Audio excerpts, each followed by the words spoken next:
C'est très important de réintégrer les salariés en carrière longue parce que c'était 20% des salariés qui étaient exclus du décalage. Mais nous demandons aux députés de ne pas valider les 64 ans qui restent dans la loi. C'est pour Donc, ça que la vous leur copie doit encore demandez... évoluer. La copie peut encore évoluer en séance. Il faut que les députés fassent évoluer la copie pour ne pas valider les 64 ans. Si cette copie n'évolue pas et que ce n'est que la suspension, et donc qu'un décalage de 3 mois, est-ce que vous prenez? Et pour les salariés concernés, c'est une avancée. Donc ça vous leur permet demandez quand même de voter oui. 3 mois plus tôt. Mais le problème, c'est que dans le même article, il y a les 64 ans. C'est ça le souci, en fait. J'ai du mal à comprendre.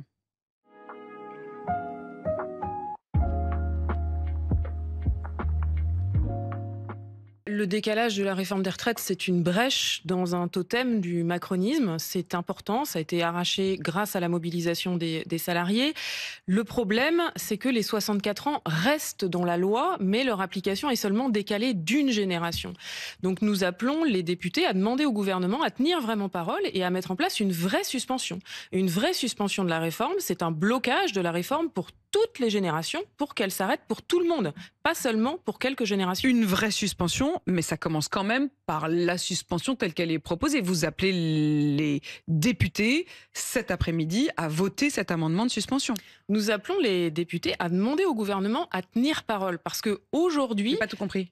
En fait, aujourd'hui, c'est un décalage de la réforme des retraites qui est proposé au vote, c'est-à-dire que les 64 ans, au lieu de s'appliquer à la génération 1968, vont s'appliquer à la génération née en 1969. Donc, ça permet pour 5 générations de partir 3 mois plus tôt, mais les 64 ans restent dans la loi. Et donc, ce que nous demandons aux députés, c'est d'exiger que le gouvernement tienne parole et qu'il retire les 64 ans de la loi pour vraiment suspendre la réforme. Alors moi, je suis assez basique. Cet après-midi, ils doivent voter sur cet amendement-là. Est-ce que vous leur demandez de voter oui? Cet après-midi, nous leur demandons de modifier la copie. Ils peuvent modifier la copie. Il y aura des amendements cet après-midi. Si c'est l'amendement tel qu'il est rédigé par le gouvernement, auquel s'ajoute d'ailleurs, et c'est officiel depuis quelques instants, un amendement supplémentaire pour élargir cette suspension, y compris aux carrières longues, ma question, elle est très basique, Sophie Binet. Il y a certains qui ont déjà dit qu'ils voteraient pour cette suspension, le Parti socialiste, le Rassemblement national. Il y en a d'autres qui ont demandé à voter contre, LFI par exemple, qui certes est contre cette réforme des retraites, mais qui estime que cette suspension, ce décalage, comme vous dites, ne suffit pas. Quelle est la position de la CGT? C'est très important de réintégrer les salariés en carrière longue parce que c'était 20% des salariés qui étaient exclus du décalage. Mais nous demandons aux députés de ne pas valider les 64 ans qui restent dans la loi. C'est pour ça que la copie doit encore évoluer. La copie peut encore évoluer en séance. Il faut que les députés fassent évoluer la copie pour ne pas valider les 64 ans. Si cette copie n'évolue pas et que ce n'est que la suspension, et donc qu'un décalage de 3 mois, est-ce que vous prenez? Et pour les salariés concernés, c'est une avancée. Donc ça vous leur demandez quand même de voter oui. 3 mois plus tôt. Mais le problème, c'est que dans le même article, il y a les 64 ans. C'est ça le souci, en fait. J'ai du mal à comprendre. C'est-à-dire, en fait, vous vous êtes battu contre cette réforme des retraites. Certes, il ne s'agit pas d'une abrogation de cette réforme des retraites, mais c'est déjà, pour en effet quelques générations, 3 mois de gagné. Vous devriez au minimum vous réjouir déjà de cette première victoire. C'est une avancée pour les 5 générations concernées qui pourront partir 3 mois plus tôt. C'est une brèche dans ce totem du macronisme que constitue la réforme des retraites. Donc ça, c'est important, mais il faut aller plus loin. Et là, en séance, faire disparaître les 64 ans de la copie. Voilà ce que nous demandons au gouvernement. Le Premier ministre s'est engagé à suspendre la réforme des retraites. Il faut qu'il la suspende pour de vrai. C'est le président de la République qui l'a dit lui-même. Aujourd'hui, c'est un décalage, pas une suspension. Le Premier ministre doit tenir parole et suspendre la réforme des retraites et donc s'en arrêter à 62 ans et 9 mois pour toutes les générations, pas seulement la génération 1964. Je vous repose la question. Si dans cet amendement, il y a toujours le chiffre de 64 ans, ça veut dire que vous leur demandez de voter contre, comme LFI. Nous ne donnons pas de consigne de vote aux la députés. CFDT n'a pas cette pudeur. La CFDT, par la voix de Marie-Lise Léon, a demandé aux députés de donner ce premier coup d'arrêt à la réforme des retraites en votant la suspension mercredi à l'Assemblée nationale. Oui, nous ne donnons pas de consigne de vote aux députés. Ce que nous leur disons, c'est qu'il faut continuer le combat pour l'abrogation de la réforme des retraites. Nous nous sommes mobilisés pendant des années à des millions pour obtenir l'abrogation des 64 ans. Et donc, il faut continuer avec ce premier coup de canif de décalage de la réforme des retraites, mais sans valider les 64 ans et donc sans accepter que les 64 ans restent dans la loi. Mais il y a un côté jusqu'au boutiste, c'est-à-dire que vous ne pouvez pas quand même vous dire c'est une première victoire, on y va et on fera la suite plus tard et c'est toujours mieux que rien. C'est une étape pour les générations concernées. Ça veut dire qu'il y a 5 générations qui vont pouvoir partir 3 mois plus tôt. Donc ça, c'est important.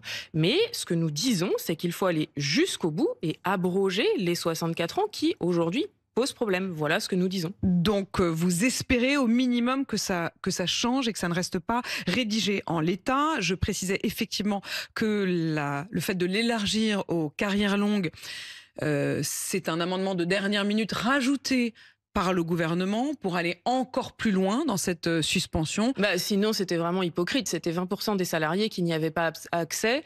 C'était quand même grossier. Donc, c'est la moindre des choses. Ça triple le coût en 2026. Oui, mais le coût reste quand même faible puisqu'on parle de 400 millions d'euros par rapport aux masses du budget 2026. C'est tout à fait assumable. Par ailleurs, on n'a toujours pas le début d'une autre manière de financer ce renoncement pour le gouvernement. Nous avons fait des propositions de longue date, notamment le fait de soumettre à cotisation l'intéressement et la participation. Ça ferait rentrer plus de 4 milliards d'euros dans les caisses. Et ça, le gouvernement, malheureusement, à ce stade, refuse de l'examiner. Patrick Martin, le patron du MEDEF, estime que le report de la réforme des retraites est une hérésie. Il le dit chez nos confrères du Figaro. Ce qui est une hérésie, c'est cette réforme des retraites, puisque on le voit, c'est une catastrophe pour les seniors que les employeurs licencient par dizaines de milliers actuellement dans les plans de licenciement qui se succèdent. Les premiers à être éjectés, c'est les seniors les plus de 55 ans. Et le patronat n'a toujours pas mis en place de dispositif pour garder les seniors en emploi. Donc, il faut qu'il arrête de se moquer du monde. Alors, il a fait des comptes, Patrick Martin.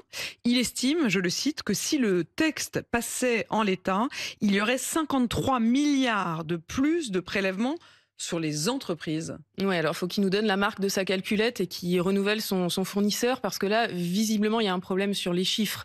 D'abord, dans les mesures qui ont été votées, il y a des mesures, par exemple les 26 milliards de taxation des multinationales, que moi je trouve très positives. Malheureusement, tout le monde sait qu'en l'état, ça ne pourra pas s'appliquer.